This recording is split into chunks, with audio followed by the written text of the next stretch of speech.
sociologie de la famille depuis 1970, il y a une diversité des formes familiales. Je fais des enquêtes quantitatives, la statistique, il faut compter. Pour compter, on met des catégories. On ne peut pas faire autrement que des catégories. Alors regardez, maintenant depuis quelques années, j'avoue que ça me rend malade, j'ai essayé de lutter mais j'y arrive pas, même sur les instances élevées, l'INSEE qui compte les familles avec des configurations. Alors, le modèle principal, il l'appelle modèle traditionnel. Il y a un compte qui est une famille traditionnelle, mais il y a un modèle de famille traditionnelle dont on va pouvoir parler. Et là, la définition de l'INSEE de la famille traditionnelle, c'est une famille composée d'un couple d'adultes, mariés ou non, et d'enfants nés de leur union ou adoptés ensemble, partageant la même résidence principale. Alors, on remarquera que si cette définition qui a été faite depuis, à mon avis, la fin du XXe siècle, que, par exemple, la famille traditionnelle est composée d'une famille composée d'un couple d'adultes. Ça peut être des gens. Il n'y a même pas le sexe qui est marqué. Donc, ils ont oublié. Donc, un de ces jours, on verra qu'un couple de lesbiennes avec enfants va être codé traditionnel. En 1930, un homme et une femme qui vivent hors mariage mais avec des enfants n'ont pas le droit à la catégorie famille. C'est un ménage, un mauvais ménage, mais en tout cas jamais famille.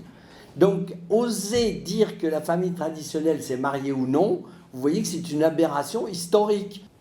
Mais sauf que l'histoire, au moins en France, mais aussi en Occident, ça a été progressivement de remettre éventuellement en question le mariage. Donc il faut déjà se poser la question, quelle est la valeur C'est toujours se demander à quoi ça servait le mariage. À quoi ça sert le mariage dans l'histoire occidentale? Pour l'instant, on va simplifier. Ça sert à repérer les enfants légitimes des enfants illégitimes, c'est-à-dire les enfants qui héritent des enfants qui n'héritent pas. Le mariage aujourd'hui n'a pas de signification sociale. Ce qui a fait la révolution, parce qu'il y en a eu une, bien c'est l'amour. C'est l'amour qui a créé le désordre. Pour l'instant, quand on se marie, même si on se marie à 90 ans, on reçoit un livret de famille. Le mariage crée la famille. L'enfant crée la famille aussi. Mais même début du siècle, la plupart des mariages sont des mariages arrangés. C'est un fils de la famille, le patrimoine, qui se marie avec une fille de. Fils de, fille de. D'accord ? La logique de l'amour, c'est de dire, c'est une très belle invention, Pour moi, mon sujet préféré, c'est le seul que j'aime, qui est, on ne sait pas pour quelle raison, il y a eu à la fois dans l'imaginaire au sens des romans, et les romans ça existe aussi de forme matérielle, mais c'est un imaginaire, et un imaginaire dans lequel on a été convaincu progressivement que chacun d'entre nous n'était pas réductible à sa valeur sociale. Alors là, je pourrais en parler pendant très longtemps, et donc que j'avais une identité ou une valeur personnelle. On passe nous, les individus, au service de la famille. Quand la famille est patrimoine, elle est au service de la famille. La famille est au service des membres qui la composent. Je cite Balzac. Pour ceux qui ne savent pas, Balzac n'était pas un progressiste. Et il écrit dans son avant-propos de la Comédie humaine, nous sommes rentrés dans une société dans laquelle la famille a disparu et ne règne plus que l'individu. Durkheim me dit, plus la famille se privatise, plus la sphère publique intervient. Et donc, d'une certaine façon, on le voit par la transformation, par exemple, de la parentalité. 75% des enfants en France vivent sous le même toit que leurs deux parents. 75%, c'est quand même beaucoup. Et alors, vous lisez des fois des articles, la disparition et tout. Bon, la disparition, c'est moins que 100%. Donc, toute la question est de savoir toujours le modèle. Parce que quelquefois, 75%, c'est un effondrement. 15% d'enfants vivant dans des familles monoparentales, c'est une explosion. La famille monoparentale, sa révolution, ça a été que des gens non mariés aient le droit de porter le titre de famille. On n'est pas passé d'un système normatif à la disparition d'un système, on est passé d'un système de normes à un autre système de normes qui ne sont pas du tout équivalentes. Comme ça, je demande toujours en début de cours à mes étudiants quels sont les membres de votre famille. Et j'ai eu, depuis plusieurs années, à chaque fois un peu un choc, parce qu'on a quand même si j'essaye de comprendre, j'ai quand même mes propres valeurs. Paf, un chien ou un chat. Bon, sur le coup, j'ai dit bon, et tout. Et puis progressivement, j'ai pris ça au sérieux en lisant et tout. Eh bien, beaucoup de gens considèrent que le chien et le chat est un membre de la famille. Il y a des gens qui tremblent déjà avec le mariage homoparental. On est donc, pour vous rassurer, déjà dans la famille post-humaine. Ça va être aussi une des surprises, c'est l'importance des robots et des robots qui seront des logiques de proximité. Certains robots vont devenir des proches. Vous avez par exemple une des logiques de l'avenir, c'est le rétablissement à titre personnel qui va être des sociétés qui peuvent éventuellement devenir eugénistes. Au lieu de réunir nos deux patrimoines, on pourrait arriver, l'avenir n'est pas écrit, à des mariages arrangés pour le patrimoine génétique. fait partie d'enfance et familles d'adoption, il y a des familles qui ont adopté. Mais est-ce que derrière, c'est judicieux de faire comme ça une séparation, de faire une catégorie? Une famille qui a créé, qui a eu un lien de filiation par le biais d'une PMA, on ne parle pas de famille PMA dans la presse, j'ai jamais entendu. Non. Donc derrière, est-ce que le fait déjà, et vous-même vous êtes un expert, de catégoriser ne clive pas, ne crée pas des groupes? Parce que je vous pose la question, il y a des familles adoptives qui ont aussi des enfants biologiques. Non, mais ça, je sais. Donc derrière, est-ce que derrière, de garder ce type de terminologie pose pas un problème de clivage? Famille adoptive, votre question est vraiment bonne. Ça serait juste, en termes de catégorie, si ça représentait pour moi un modèle. Mais enfin, il n'y a pas de modèle. C'est vrai que les catégorisations servent politiquement. C'est toujours à catégoriser. Idéalement, elles devraient disparaître très vite. Le problème, c'est que pour se faire entendre, il faut créer une catégorie. Gilet jaune, au moins, toc, vous dites gilet jaune, le gouvernement tremble. Parce qu'il y a la catégorie. Vous faites la même chose sans avoir la catégorie, au sens de valeur symbolique, rien ne se passe. Donc en fait, c'est à la fois nécessaire, et puis immédiatement, vous avez l'enfermement dans la catégorie. Donc en fait, Enfance et familles d'adoption existe au niveau national et regroupe plus de 6000 familles ayant adopté ou d'adoptés adultes. Alors, au milieu de tout cela, nous sommes Enfance et familles du Val-de-Marne. Donc, comme on l'a dit tout à l'heure, on arrive aussi à faire notre spécificité au milieu d'une association nationale Enfance et familles d'adoption. Et donc, nous mettons en place énormément d'actions.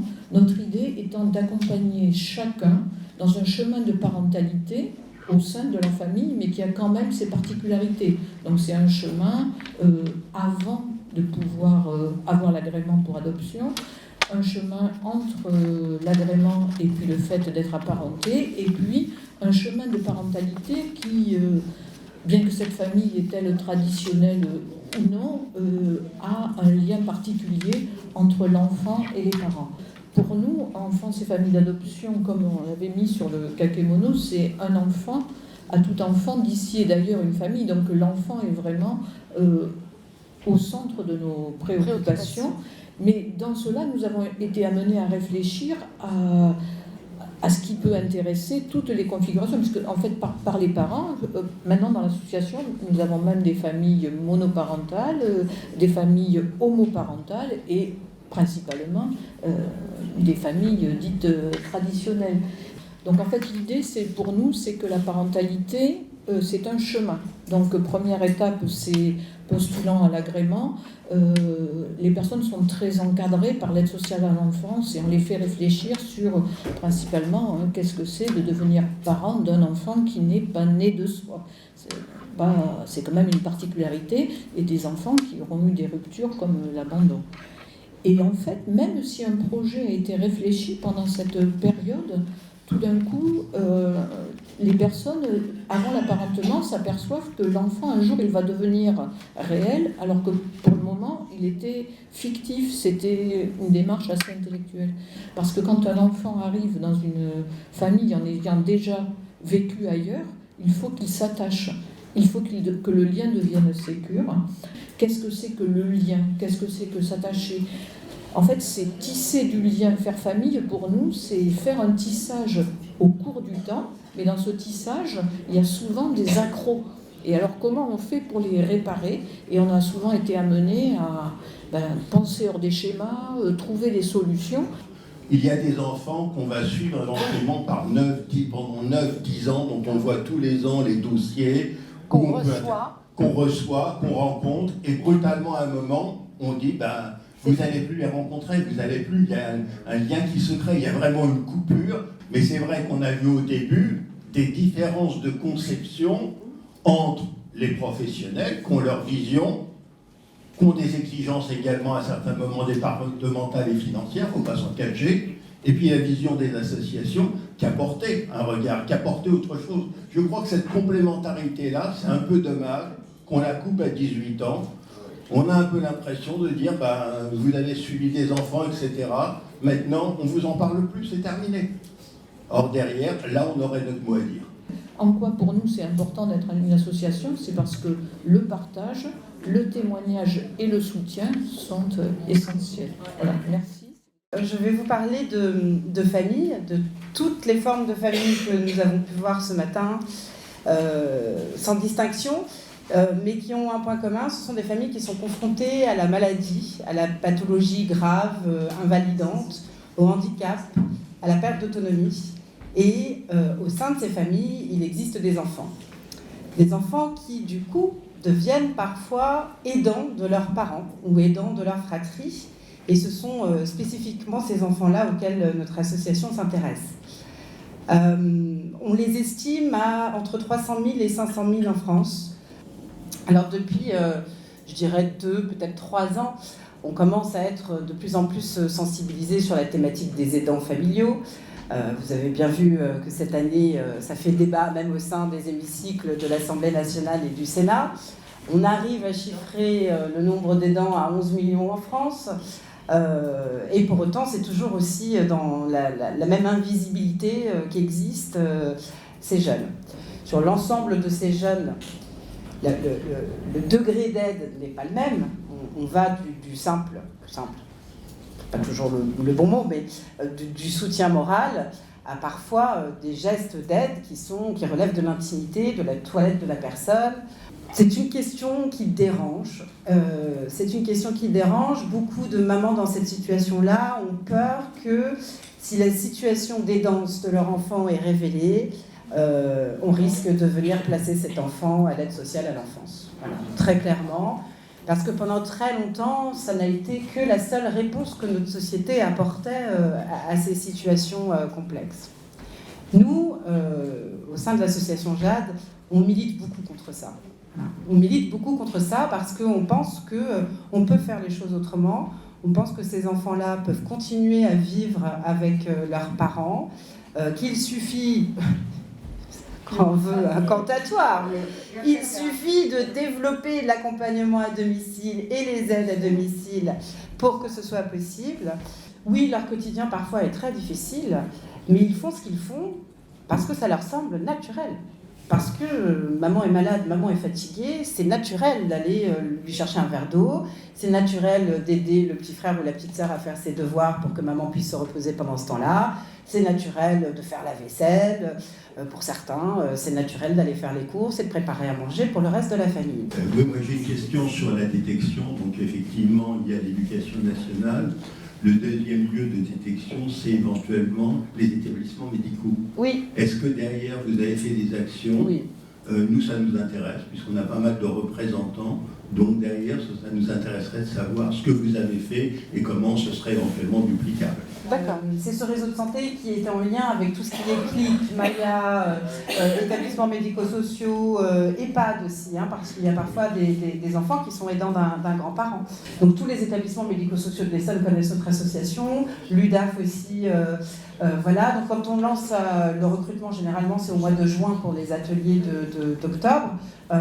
Tous reçoivent l'information, y compris